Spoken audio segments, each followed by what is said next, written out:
I love dinosaurs, and if you're a sane person, you love them too. One of the biggest reasons I love dinosaurs is because as a kid, dinosaur toys were plentiful. Since dinosaurs are obviously not copyrighted, pretty much every toy company has taken a stab at making toys of the tyrant lizards. From these goofy rubber T-Rexes in the good old days to the hyper-articulated Hammond collection figures like Giganotosaurus, dinosaur toys have evolved a lot. In today's video, I want to talk about some of the dinosaur toy lines that have been forgotten in the sands of time. What's good, internet? Jake here, dumb as ever, and if you've watched my channel before, you know I usually talk about Transformers. So this video is a little bit experimental for me. If you want to see more videos talking about dinosaur toys or just different kinds of toys in general, please like and subscribe. That's how I'll know that people like it. Also, since we're talking about dinosaurs, I'm playing Turok Dinosaur Hunter in the background. Surely this fact won't come up again.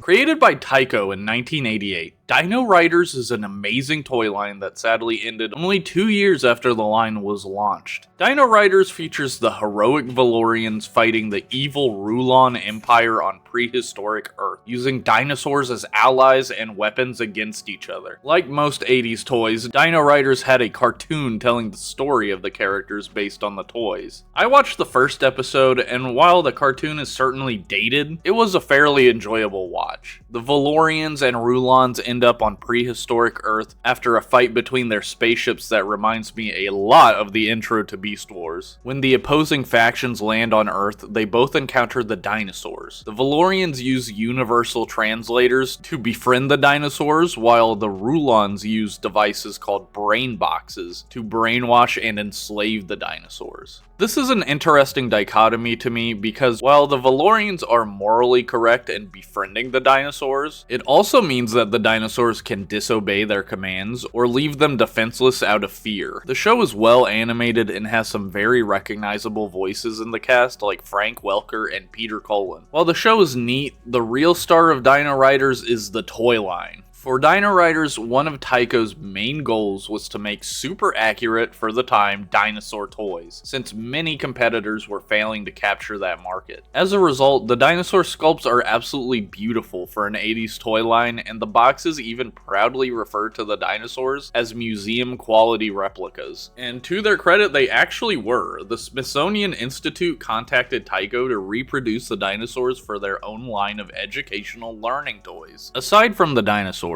Dino-Rider sets also came with weapons and armor to equip onto your dinos, with the Valorians favoring smooth, shiny armor and weapon pieces, while the Rulons' armory is sharper and more brutal. Speaking of Valorians and Rulons, each dinosaur set is assigned a faction and comes with corresponding action figures for that faction. I haven't really mentioned it, but while the Valorians were clearly human, the Rulon Empire were all humanoid animals, like the snake guy or this guy with an ant head. So in one set you would get an amazing dinosaur toy, armor and weapon pieces to kit it out, and an action figure to pilot it. I feel like that's kind of an amazing value, especially considering some of the larger sets like the Brontosaurus, which is a huge dinosaur toy plus a literal playset built around his body. One awesome thing I haven't mentioned yet is that because Tyco started as an RC car company, many of the dinosaurs are motorized and can walk around and shake their head. Of course, if we're talking Dino-Riders, we have to discuss the crown jewel of the line, the Tyrannosaurus Rex, who the Rulons have armed to the teeth literally. Like the other large dinosaurs, the T-Rex acts as a playset and action figure in one, with Rulon warriors all over the dinosaur controlling weaponry while the T-Rex stomps forward. This line is so amazing to me. I'm surprised it only lasted a couple years, but back in the 80s, competition was stiff between toy brands, and video games were muscling their way into the kids' market quickly. I really do think there's value in the ideas behind Dino-Riders, and I would love to see a toy line tackle the dinosaurs with Hammond collection level articulation and more articulated action figures. That would be amazing. The next toy line I'm going to discuss is the one that inspired this video, XTRACTAURS. XTRACTAURS is a toy line released by Mattel in 2009, featuring cartoonish dinosaur designs that could be taken apart, mixed, and matched to create your own dinosaurs. Mattel's main selling point was not not the actual toys though, it was the game that came with them. See, if you wanted the full XTRACTAURS experience, you needed to buy the starter kit, which included Ultrabyte the T-Rex, a DNA extraction gun, and a CD to download the XTRACTAURS game. Yeah, we were using CDs back then. Once you download the game, you plug in your extraction gun to the computer via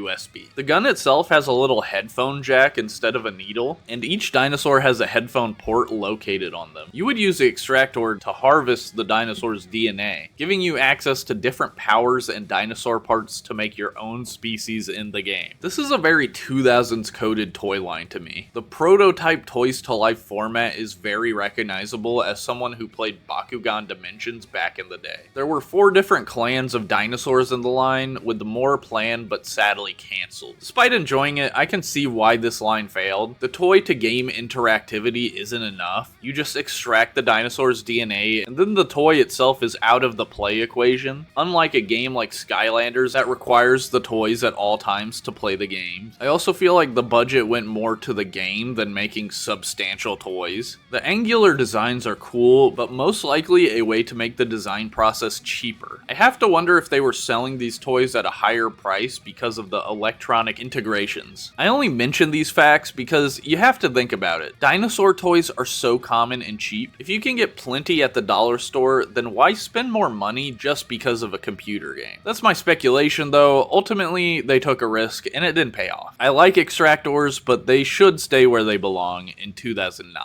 I've been thinking about the 80s toy line Bone Age since I saw the commercial for it on YouTube. Created by the late great Kenner in 1988, Bone Age is a line of skeletal dinosaur toys that come with cavemen that can ride them. Just that alone would be pretty sweet, but Bone Age was even cooler because the dinosaurs could be taken apart and reformed into things like vehicles, weapons, or even bases. An example would be Taro, who can be taken apart and reformed as a helicopter. Looking at the toy line through a modern day lens, it's pretty innovative and feels like an early form of Bionicle or Construction toys in general. Bone Age had 9 different dinosaurs you could buy, from the armored ankylo to the towering T-Rex. You could also buy separate weapons and cavemen, but to be honest, this is where the line fails for me. There are 3 factions with 5 cavemen each in the toy line. They all have names like Grug and Torg, and they all look very similar. There doesn't appear to be any lore to go with these toys besides the commercials and the packaging, but even those sources barely have anything about the story. Everything outside of the dinosaurs, including the generic caveman figures and lack of story, are probably the reason the line failed as badly as it did. It's a real shame because the toys are genuinely cool, and I would have liked to see how Kenner would have developed the line further. I will say sometimes you realize how macabre the concept is though. The bases especially make me think of like a twisted sci-fi movie. Collecting Bone Age in the modern age can be pretty difficult. The sets are made up of a ton of parts that can be lost, and the connection system uses 2-pronged clear connection tabs, which is kinda bad. In case you don't know, transparent plastic is way easier to break than solid plastic, and it usually doesn't stand the test of time very well. Since these connection tabs would be used a lot, you'll often find them broken on used Bone Age toys, which not only makes collecting difficult, but also means that if you want to keep your vintage toy in one piece, it's really not safe to take it apart and build the different forms. Collecting vintage is always tricky,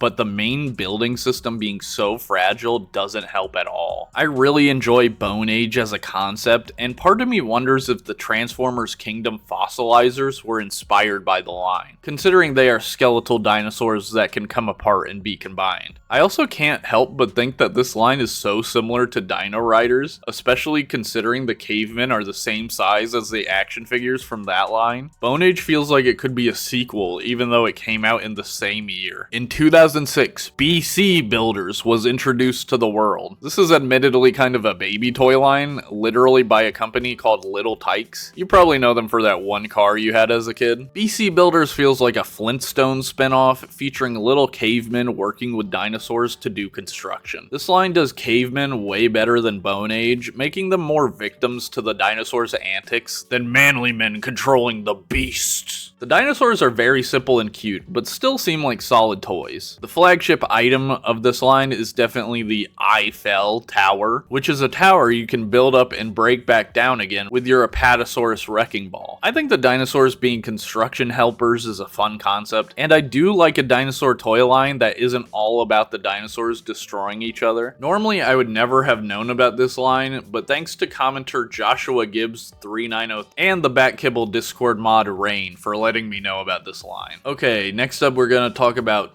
Turok. That's the game I'm playing. If you had an N64 back in the day, you probably heard of Turok. Turok is a first-person shooter game where you fight dinosaurs and try to stop an evil overlord called the Campaigner. The Campaigner is actually one of the worst villain names I've ever heard. Anyway, at around the time of the second game, Playmates put out a line of Turok action figures. The toy line featured kitted out dinosaurs with smaller action figures. Wait, is this just 90s Dino-Riders? The dinosaurs in this line are absolutely zany. Some dinosaurs are straight up cyborgs, while others have ponytails. The overly goofy and cartoony detail really reminds me of the Playmates Ninja Turtles line. I really don't have too much to say on this line.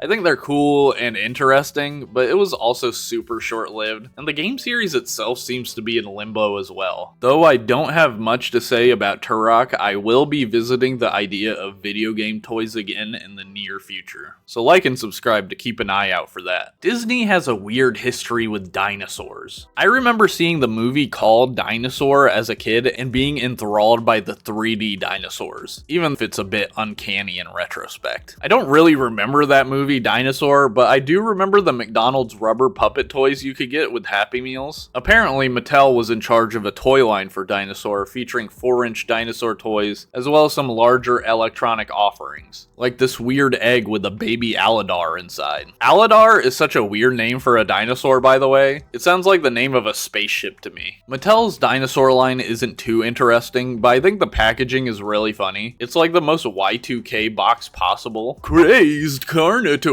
really reminds me of those "you wouldn't download a car" ads. And by the way, I would download a car. I download too. The toy line I really wanted to talk about though is Tommy's The Good Dinosaur line, released at the same time as the movie in 2015. Tommy doing the line is kind of surprising, but I already know they did the Zootopia toys thanks to an Austin the Brimstone video I watched, so I assume Tommy just had the Pixar license at that moment, and I have to say they did an excellent job. While The Good Dinosaur is a decidedly mid-movie, the toy line took great care to recreate the characters and give them good posability. Seeing these toys genuinely makes me wish I liked the movie more, because Pixar does dinosaurs feels like it should be the best thing ever. There were multiple size classes for the dinosaurs, and each one came with a little critter that you could place on this dinosaur's horn, like in the movie, which is super clever and rewards you for collecting the line. I do have to wonder if the toy line would have kept going if the movie did well, kinda like Cars. Personally, I would not mind a menagerie of Pixar-styled dinosaurs. I still wouldn't, to be honest. So there you go, a bunch of dinosaur toy lines that time forgot. Did I forget any that you think I should have really talked about? Let me know in the comments below. Trust me, I am not against talking about dinosaur toys more. Thanks for watching, check out my memberships if you want to support the channel more, and I'll see you next time.